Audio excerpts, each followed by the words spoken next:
What's that? Oregon, Ohio State.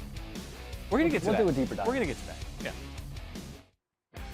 It is time now for Built for Success. Yeah, it is. Presented by Ram Trucks, and it's sort of in the microscope, in the old Petri dish. Oh. We're going to go ahead and take a look and put a focus on one of these matchups in particular, the rematch of all rematches, Ohio State and Oregon in the quarterfinals. First rendition of this matchup, one of the best games of the year. Oregon 32-31. Ohio State had a chance at the end, but of course the Will Howard slide seen and heard all around college football. He was Will a little too chill. You know what I mean? Thought he had a little bit more time on the clock. Turns out he's did on not. record as being a chill guy, but you can't be too chill of a guy. You know what I'm saying? He wasn't too chill in that matchup against Tennessee. And that's what they're looking forward to. Absolutely. They want more of that Will to thrill the Buckeye faithful. They absolutely do. The thing is, they're not going to have the cold working for him this time. I feel like the cold truly sapped Tennessee. Here we are out at the Rose Bowl. Picture perfect. What sounds cooler, Will the Thrill or Dill the Thrill? Probably Dill the Thrill.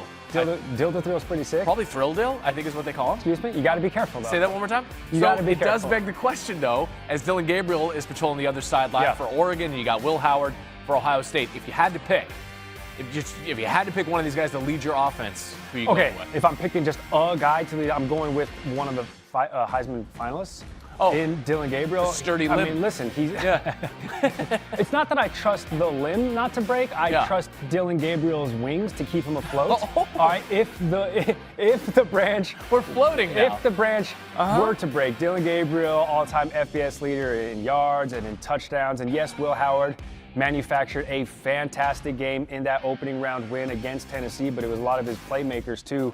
Jeremiah Smith, best freshman receiver in the country, and that two-headed beast in the backfield. Each one of those position players getting 2 touchdowns.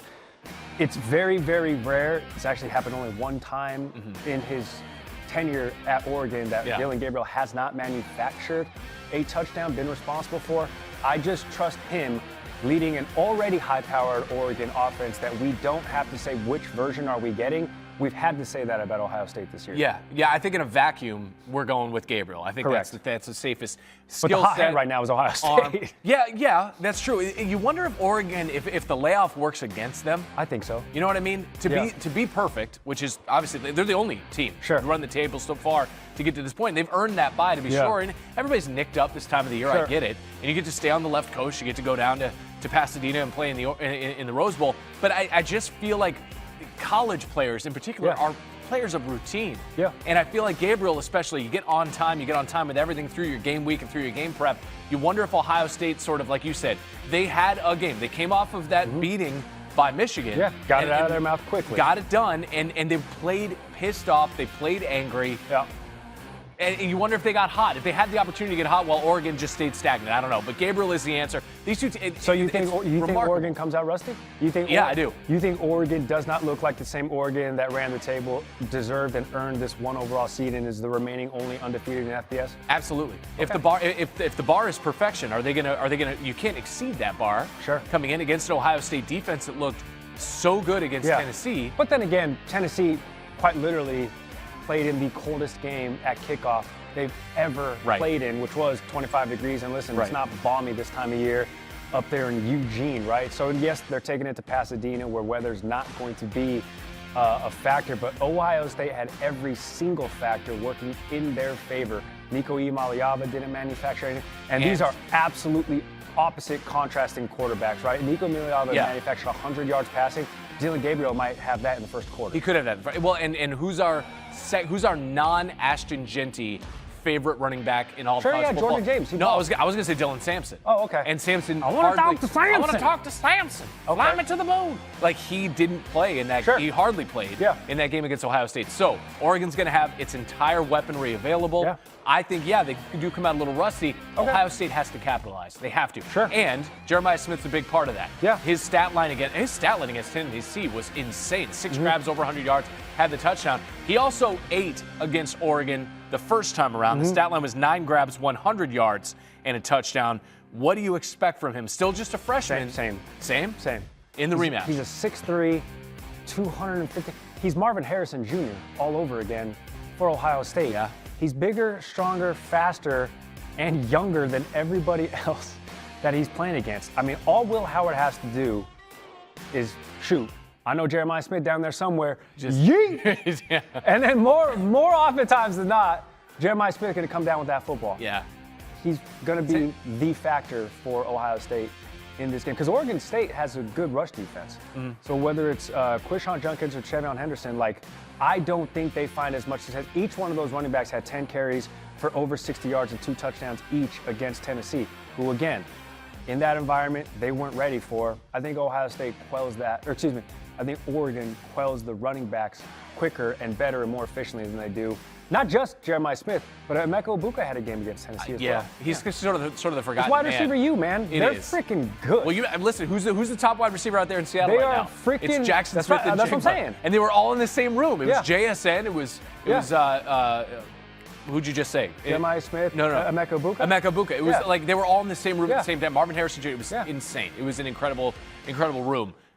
Dovetail off of that, though, I really do think the running backs for Ohio State are going to be the difference in this. Okay. Because Tennessee like to live dangerously. They put their defensive backs on an island against Jeremiah Smith. It's a horrible way to make a living, and you saw why. I feel like the script is out now. Oregon is going to go ahead and drop back in a probably too high look against these wide receivers of Ohio State. It's going to be the ground game. I feel like they're going to be running lanes early on. Okay. And that's also a good way to keep Dillon Gabriel off the field. Sure. I think. Yeah. Now, the defense for Ohio State. They've only allowed 20 points in one game all season long. It was against Oregon. That was out in Eugene last time.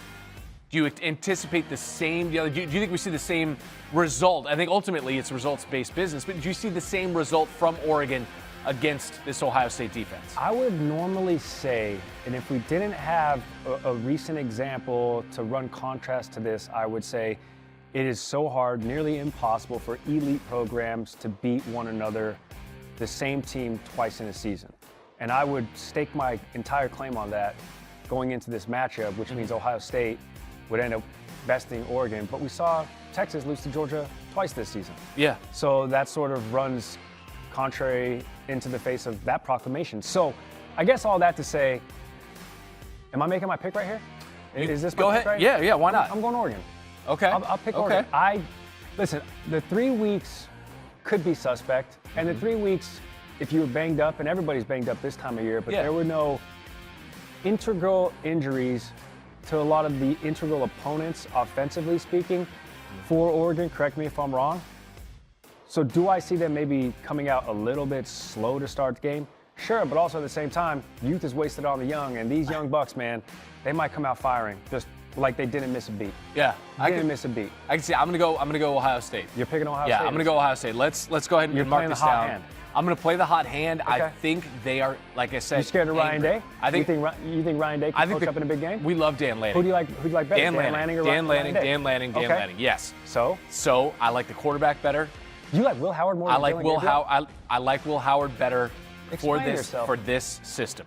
To hand the ball I think off. if Dillon Gabriel, yes, I really do. I really do. I think he's learned his lesson. I think he made the big mistake in the big moment. Just like you said, it's hard for the same big-time program to beat the other big-time program twice in one season. I think it's hard for the same senior quarter. This guy's a Midwest Dillon Gabriel, really. Like, he's traveled around a little bit. He's on his third school. I think he's not going to make the same mistake, and that's all it came down to. Ohio State was driving for the game-winning field goal. Okay. I think it is going to be another game of who has the ball last. I think it's going to be lower scoring. I like Ohio State. Taking the under. Pissed off after what happened to Michigan. Yeah, I'll take the. Yes, I will take the under. As a matter of fact, I don't know what the line is. That is the Rose Bowl. That is the Rose Bowl game presented by Prudential. Let's look at some of the other games. The rest of the slate of games. Again, these are juicy. On your screen, VRBO Fiesta Bowl, Penn State and Boise State, the Chick-fil-A Peach Bowl, Texas and Arizona State. We told you about the Rose Bowl game, and of course it all wraps up on New Year's Day, 8:45 p.m. Eastern, Notre Dame and Georgia in the All-State Sugar Bowl.